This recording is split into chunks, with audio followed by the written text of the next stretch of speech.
కాటరా classic రెటినాలకు world class treatment ఇప్పుడు మన భీరంగూడలో American laser eye hospitals.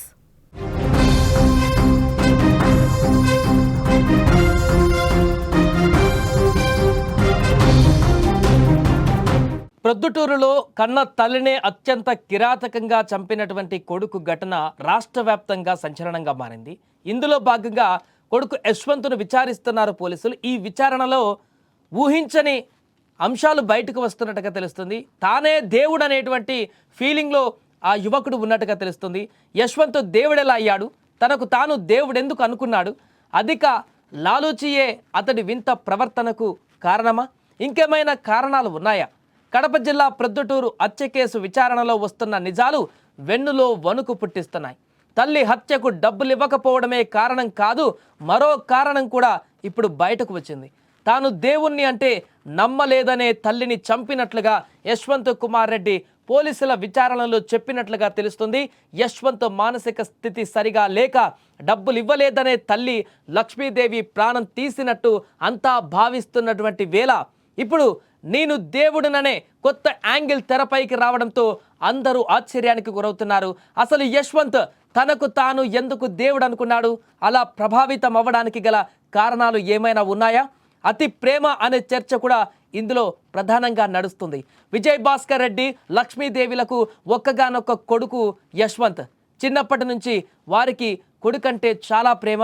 ఏమడిగినా ఇచ్చేవారు, ఏదడిగినా కాదనలేదు. అత్యంత ప్రేమ చూపించారు. యశ్వంత్ కావాలన్నది కూడా దొరికేది, చెప్పిందే జరిగేది. దీంతో అతను చెప్పిందే వేదం అనుకున్నాడు, తనకు తానే సుప్రీం అనుకున్నాడు.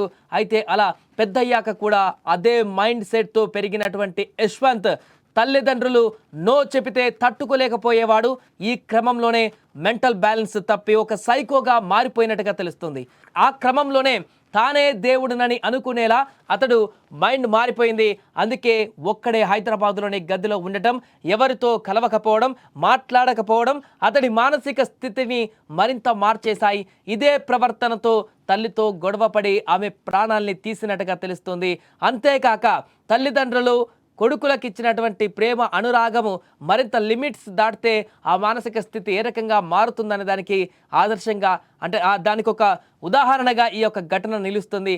అంతేకాకుండా యశ్వంత్ అసలు పెద్ద పెరిగి బీటెక్ అయిపోయిన తర్వాత హైదరాబాద్లో ఎక్కడ ఉంటున్నాడు, ఏం చేస్తున్నాడు, ఎక్కడెక్కడ తిరుగుతున్నాడు, ఏ విధంగా జాబ్ సెర్చ్ చేస్తున్నాడు, ఈ రకంగా మానిటరింగ్ ఏం చేయకుండా ఎంత డబ్బు అడిగితే అంత డబ్బు పంపించేయడం, ఆ తర్వాత యశ్వంత్ అక్కడ ఏం చేస్తున్నాడో తెలుసుకోకుండా అతను కొంత బిహేవియర్ మార్పు రావడము, ఆ తర్వాత కొంత మానసిక స్థితి కంట్రోల్ తప్పడము, ఇష్టానుసారంగా మాట్లాడడము, డబ్బులకు తప్ప తల్లిదండ్రులకు ఇంకే కారణం చేత కూడా ఫోన్ చేయకపోవడం, వారితో మాట్లాడకపోవడం కారణంగా తల్లిదండ్రులు కొంత బాధపడి ఆ తర్వాత ఒకసారి కుటుంబ సభ్యులతో కలిసి హైదరాబాద్కు వచ్చి ఒక వాహనంలో అతన్ని బలవంతంగా ఎక్కించుకొని ప్రొద్దుటూరుకు తీసుకువచ్చి అక్కడ కొంత నాటుమందు వైద్యాన్ని కూడా చేయించినట్టుగా తెలుస్తుంది.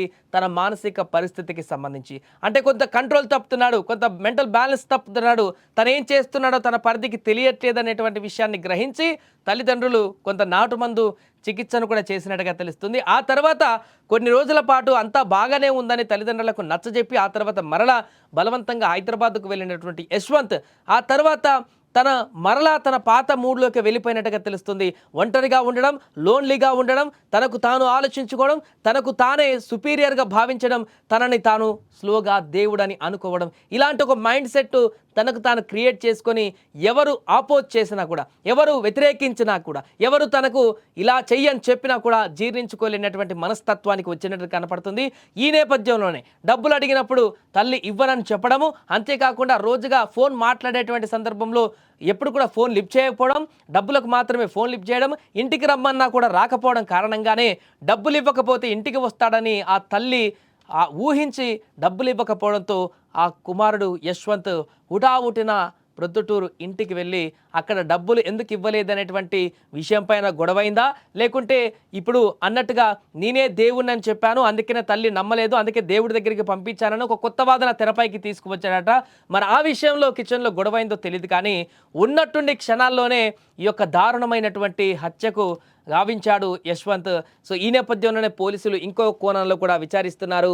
తన మానసిక పరిస్థితి ఏంటి, హాస్టల్లో ఎలా ఉండేవాడు, అక్కడ స్నేహితులతో ఎలా బిహేవ్ చేసేవాడు, తను దేవుడని ఇంకెవరితోనైనా చెప్పాడా, దేవుడని చెప్పడానికి గల కారణాలు ఏంటి, తనకు ఈ రకమైనటువంటి మ్యానిపులేట్ చేసిన వ్యక్తులు ఇంకెవరైనా ఉన్నారా, తనని దేవుడని ఎవరు చెప్పారు, తనకు తానే అనుకున్నాడా, లేకుంటే తాను మెంటల్ బ్యాలెన్స్ చెప్పి విచారణలో పోలీసులకు ఇష్టం వచ్చినట్టుగా మాట్లాడుతున్నాడా, ఏం జరుగుతుంది అసలు, ఇంత దుర్మార్గమైనటువంటి ఘాతుకానికి పాల్పడినటువంటి యశ్వంత్ పూటకొక మాట చెప్తున్నటువంటి సందర్భం అయితే ఇప్పుడు విస్తుపోయేలా చేస్తుంది. ఇక దర్యాప్తులో విచారణలో ఒక్కొక్క అంశం బయటకు వస్తున్న సందర్భంలోనే ఈ కేసుకు సంబంధించి సరికొత్త చర్చ కూడా మొదలైంది. దీనికి సంబంధించి మరి కంక్లూజన్ ఏ రకంగా ఇస్తారు, దర్యాప్తు పూర్తి చేసిన తర్వాత పోలీసులు ఏం చెప్తారనేది కూడా వేచి చూడాలి.